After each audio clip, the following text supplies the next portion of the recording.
A startling whisper is moving swiftly through the halls of power. The sudden incident involving Camilla was perhaps not a mere twist of fate. It happened early in the year 2026. Her carriage was traveling along a secluded route before it unexpectedly left the path, coming to a quiet halt against an ancient tree.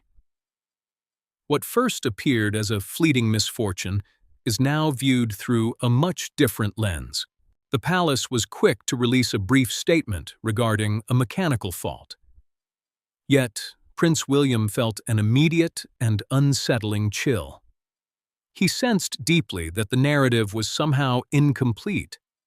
The unusual details and the unexplained gaps were simply too profound for him to ignore. Quietly, and entirely without fanfare, William began his own search for clarity. He leaned only on a small circle of his most trusted confidants. Then came a rather bold decision.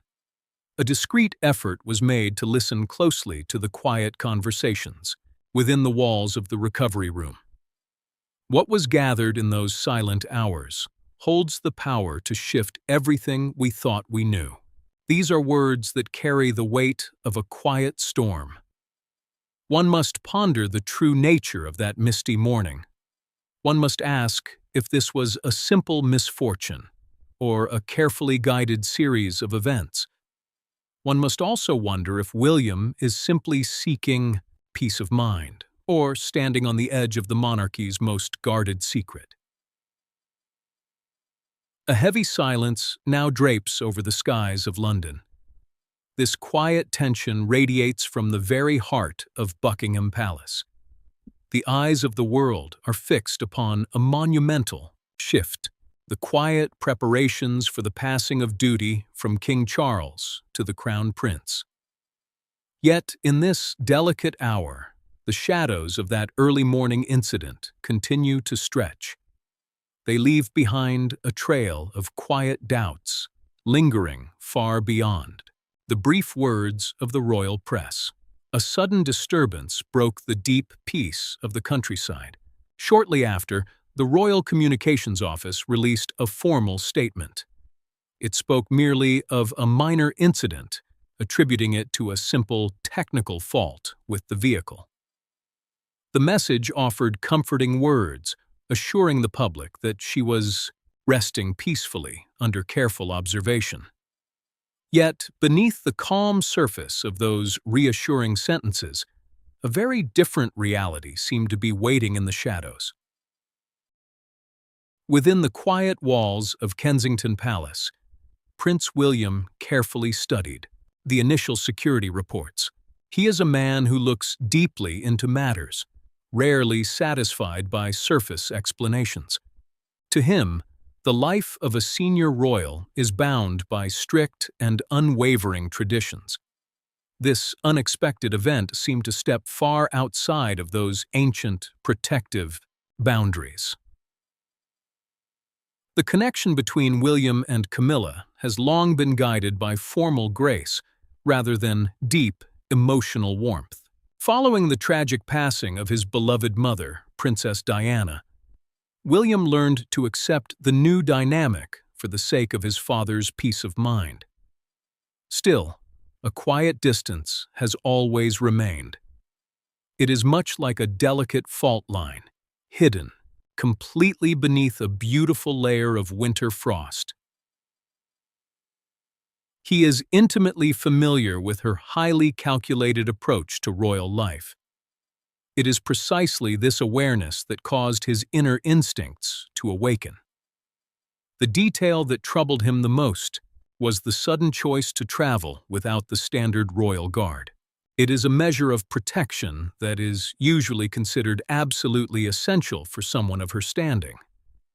The journey was taken with only a private driver, using a car that was quite different from the secure vehicles of the royal fleet. This quiet departure from tradition was explained as a simple desire for complete privacy during a personal meeting. However, to a man who honors the weight of royal duty as deeply as William, Such a profound break from the rules felt deeply unsettling. William reflected deeply on the atmosphere of recent days. There were guarded conversations. There were delicate matters of the estate that seemed carefully kept in the shadows. There was also a quiet resistance to the changing tides of power. A formal gathering was meant to take place that very afternoon to discuss the grand transfer of the royal heritage. Now, that monumental moment was delayed indefinitely. The timing of it all felt far too precise to be mere chance. The heavy oak door of his study opened just a fraction. A loyal aide, a man who had served the palace with honor for over 2 decades, entered with a deeply burdened expression. He placed a small, quiet file upon the desk. It revealed that the carriage had been carefully inspected by trusted hands only 3 hours before its departure. Every single element of the vehicle had been found in perfect grace. There was no sign of the sudden mechanical failure that the early reports had suggested. The stark contrast between this quiet truth and the official narrative made the air in the room feel incredibly heavy.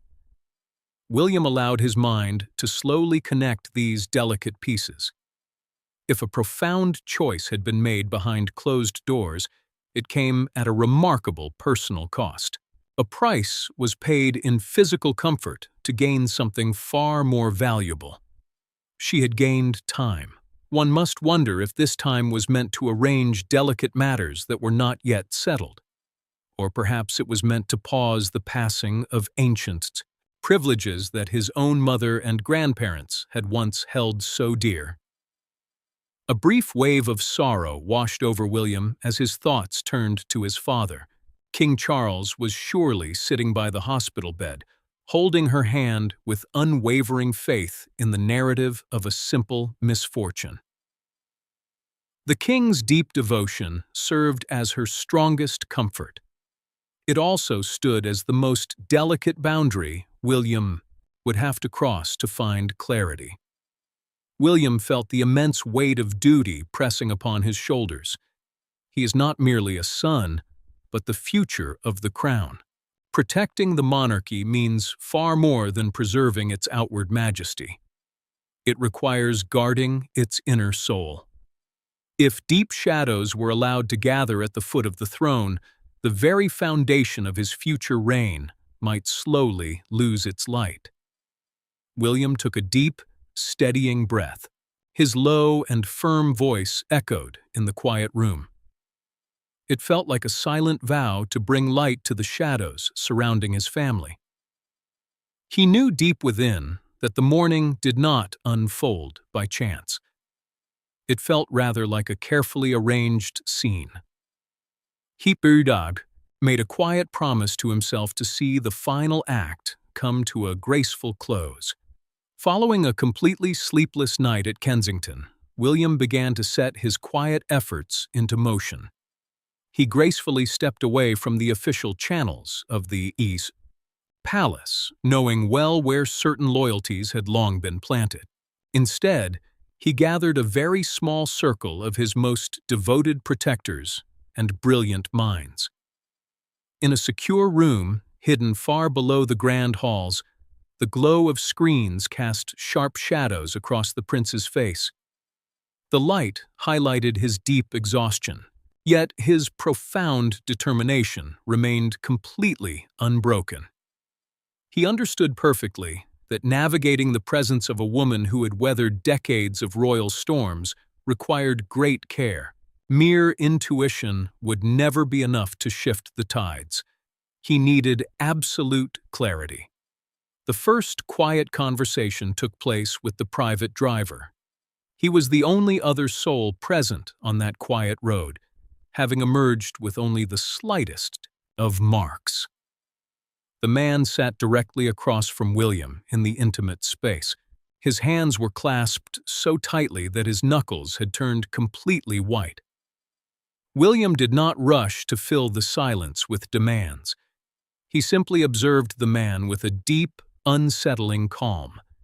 He noted every small movement, the restless blinking, the faint tremor in the knee, and the gaze that refused to meet his own.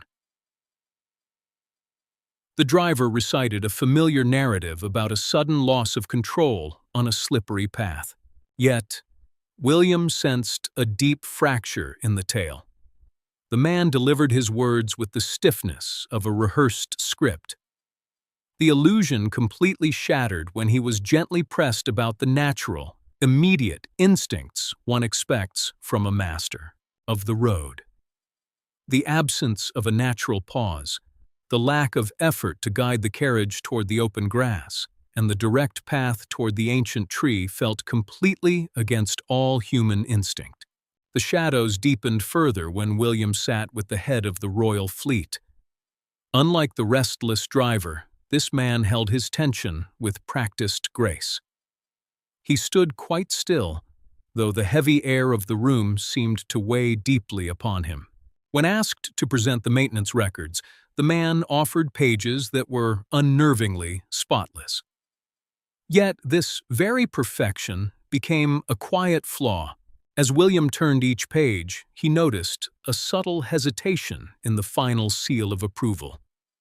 The strokes of ink carried a faint tremble, a stark departure from the usually steady hand of a master craftsman. A profound moment of clarity arrived when his trusted circle began to gently piece together the digital memories of the journey. The task required immense patience, as portions of the truth seemed to have faded away far too quickly after the event. William leaned against the cold stone wall, watching the quiet flow of information. After many hours, a brief but vital fragment was brought back to the light. The findings whispered a chilling truth. The path of the vehicle was gently altered by an unseen hand just moments before the halt. This suggested that the departure from the road was not a failure of the machine, but a deliberate choice made within the quiet cabin. William held the fragile pages tightly.